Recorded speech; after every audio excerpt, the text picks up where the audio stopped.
Thank you. Good day, everyone. Thank you for joining and for taking the time to be here in such a big trade show.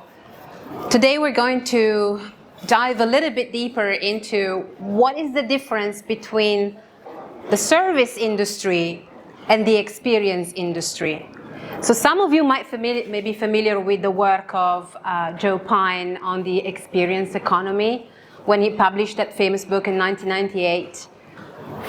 So much has passed, so much work has been done. We have grown so much, we've developed so much. Yet today, the experience economy is more relevant than ever. Not just an experience economy, but an industry per se. So today we're going to talk about the difference between the expectations and the reality of things. And to take you on a journey with me, I'm going to start with a recent trip that I had.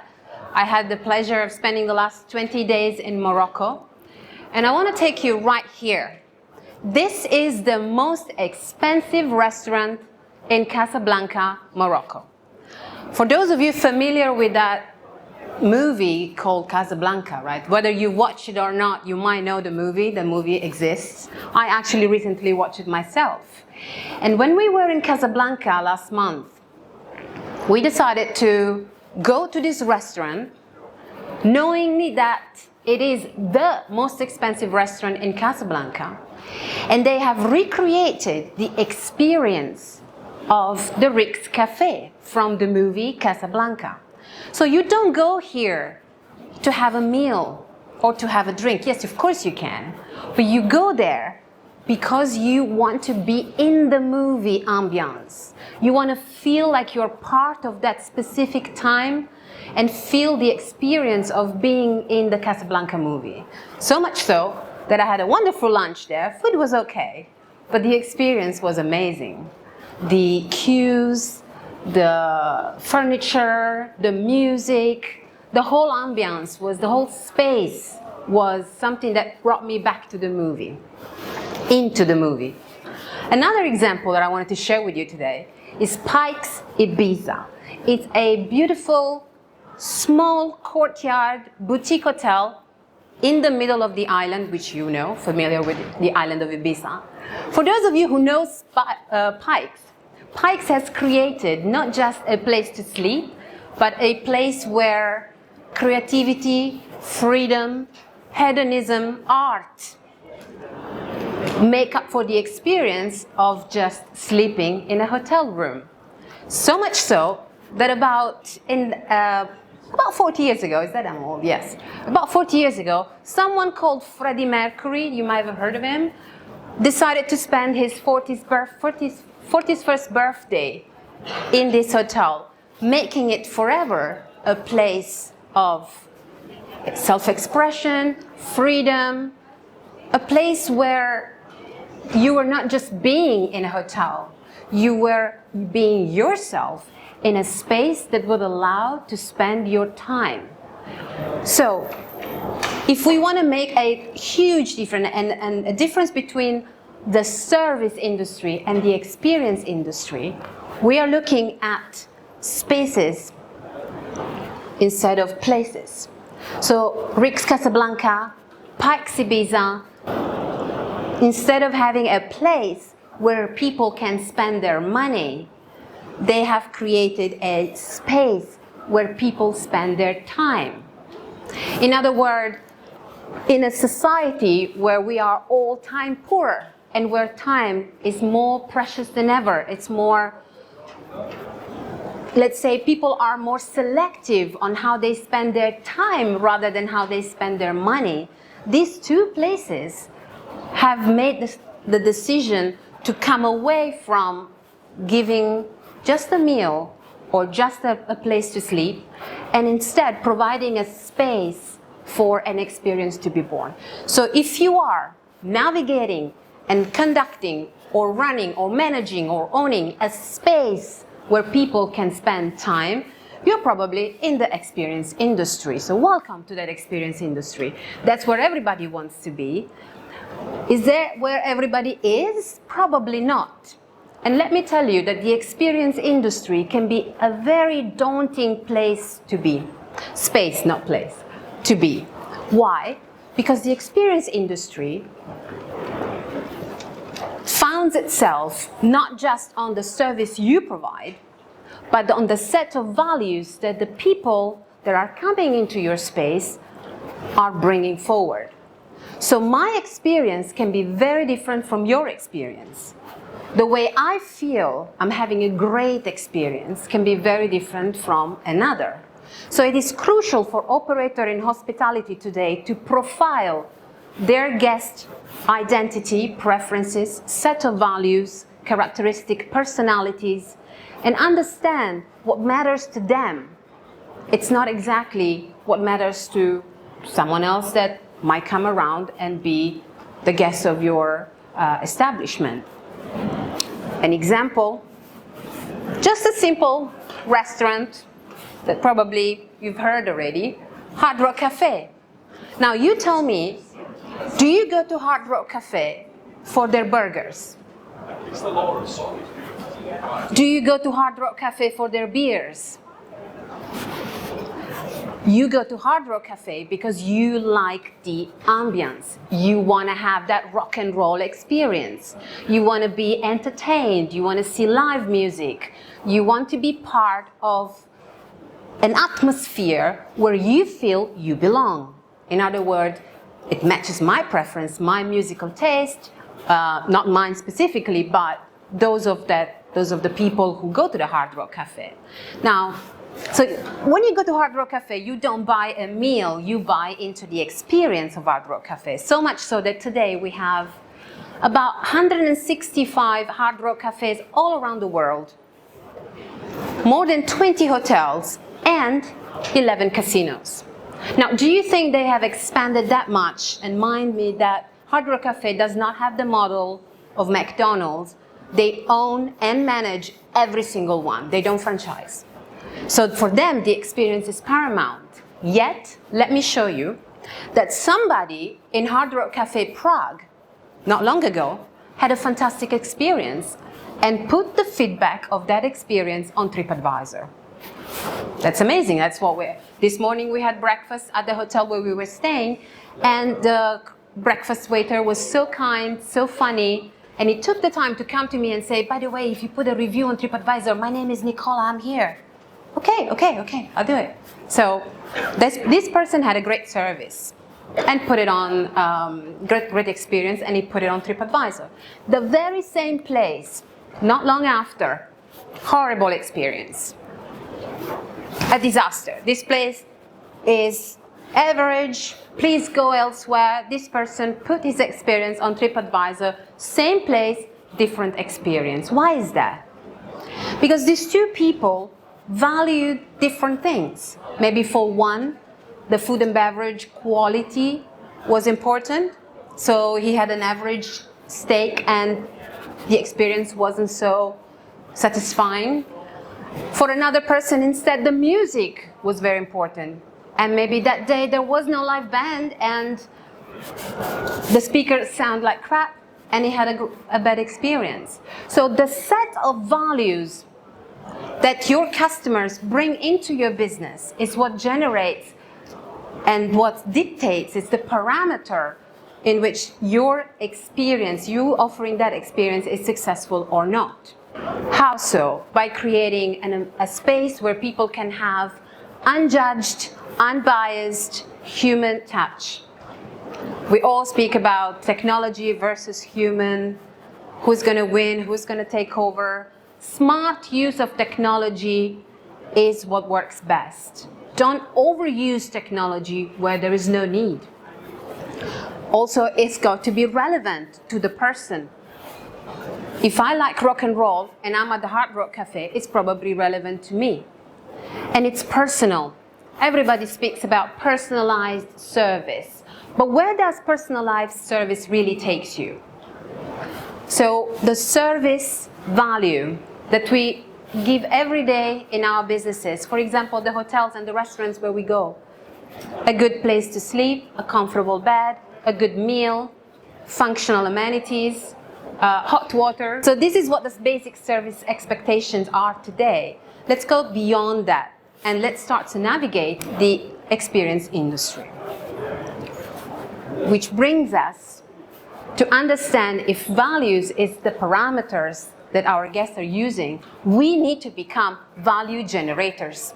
We need to become makers of a value generation chain that establish long-term well-being for all, not just for your clients, but also for your suppliers, for your family, for the families of your suppliers, and those who work with them. In other words, we need to develop a sustainable marketing thinking that allows us to see the general chain of the supply chain, not just as something that we want to exploit, but something we want to contribute to. Because somewhere along the line of that supply chain, there will be someone who is going to eventually stay at the hotel, who is going to eventually have a meal at the restaurant, or someone's parent or someone's relative, family member. You are a value generator when you create values across the chain. So if you want to know more about this sustainable marketing thinking process, quick scan of this QR code for you to have access to this course. In many cases, when we generate value nowadays, we tend to start from the point of saying, okay, we know our customers, we know who we're serving, we know what we're doing.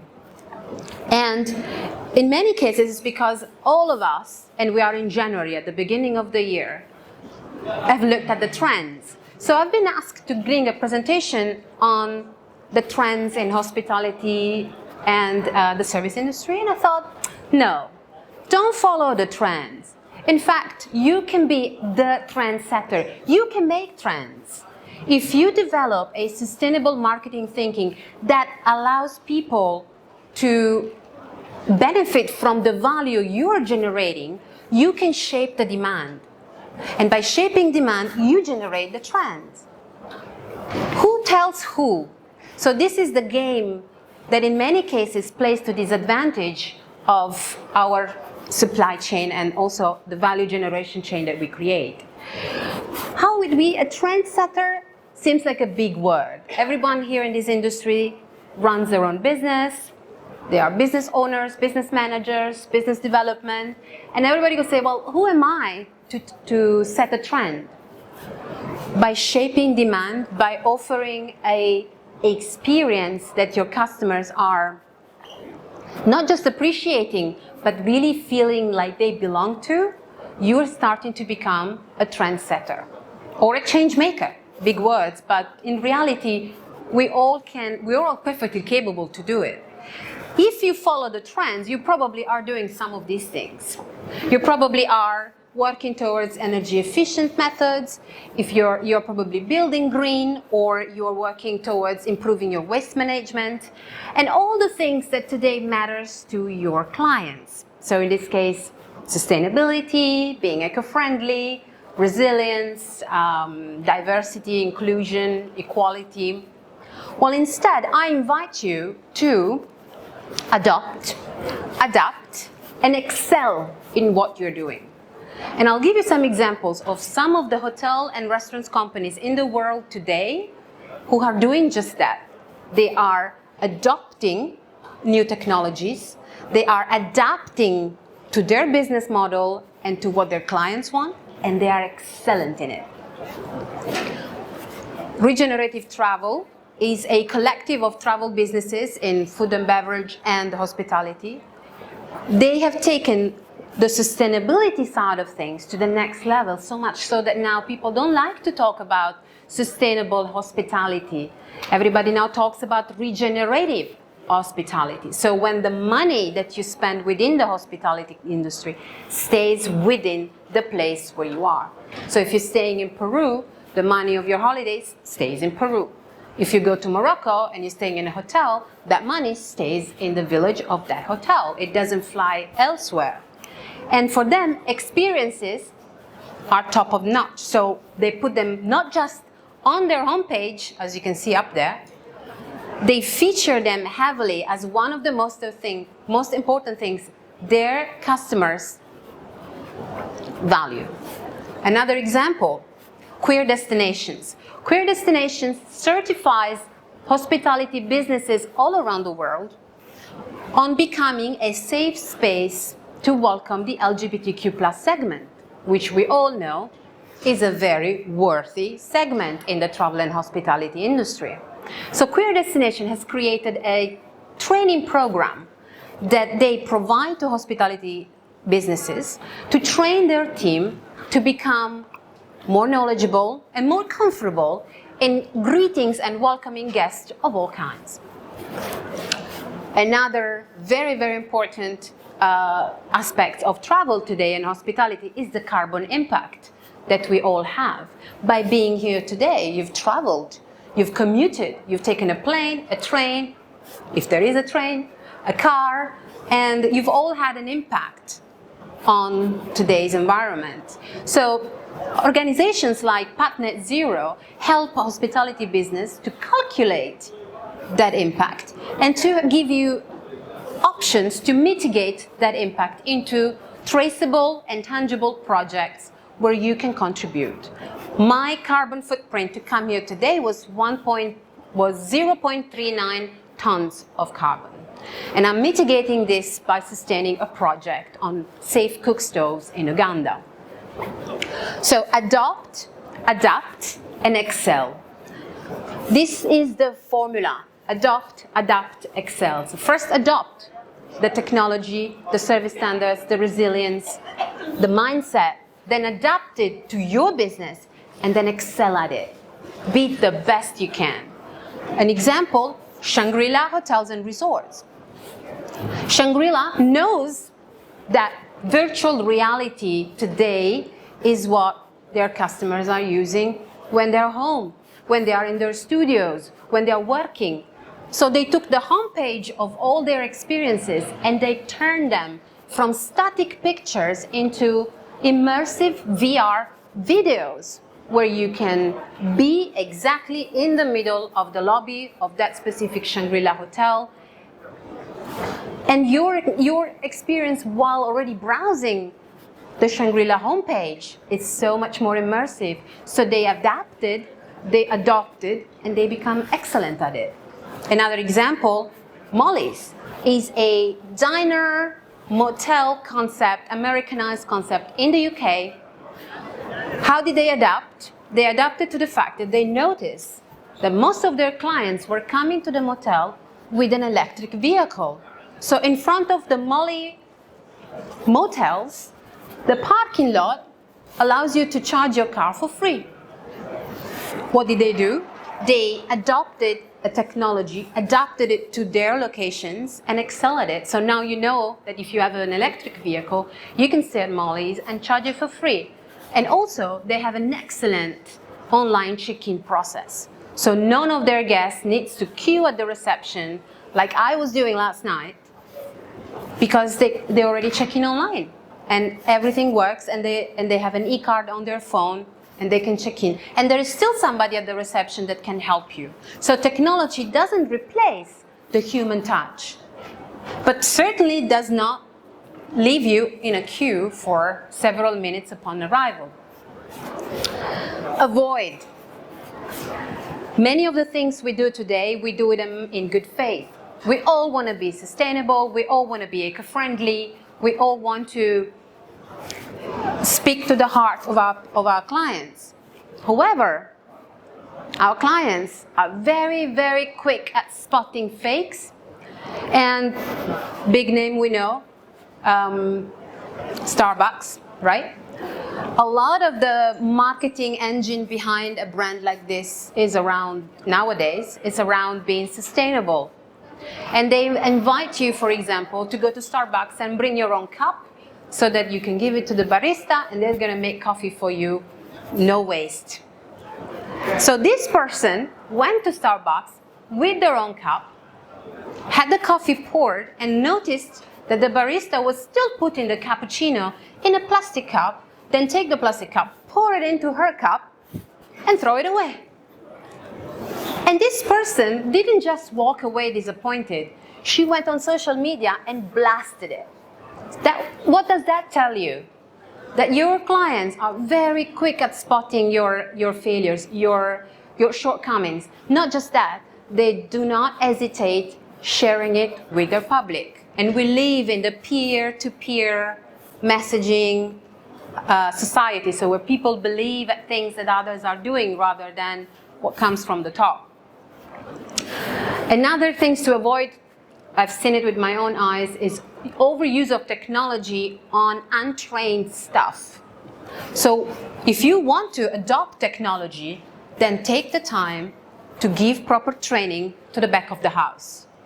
Give proper training to the people who are supposed to use this technology. Because if your guest comes to the reception with a problem on the app and the receptionist does not know how to even operate it, are you winning or are you losing? Are you improving or are you damaging the guest experience? Lastly, but very importantly, do not confuse activities with experiences, which is something in many cases happens. And I've seen it with my own eyes in many hotels and resorts. A list of activities, they call them experiences. What is the difference between an activity and an experience? Ask yourself, where do you come into play when it comes to this, this relationship that you build with your customers? If you're providing an activities, it means that you're providing something for them to do, and you're done. But if you're providing an experience, you are there all along the way, whether you're there physically, in service, in ambience, in cues, in features, elements. And I've seen this a lot, that this, instead of calling them activities, they call them experiences. So today we spoke about how to generate value, how to avoid the shortfalls of greenwashing and overuse of technology. And most importantly, we had an overview on what exactly matters to today's customers so that we can say to ourselves, yes, we are in the experience industry rather than just providing a service. Thank you very much.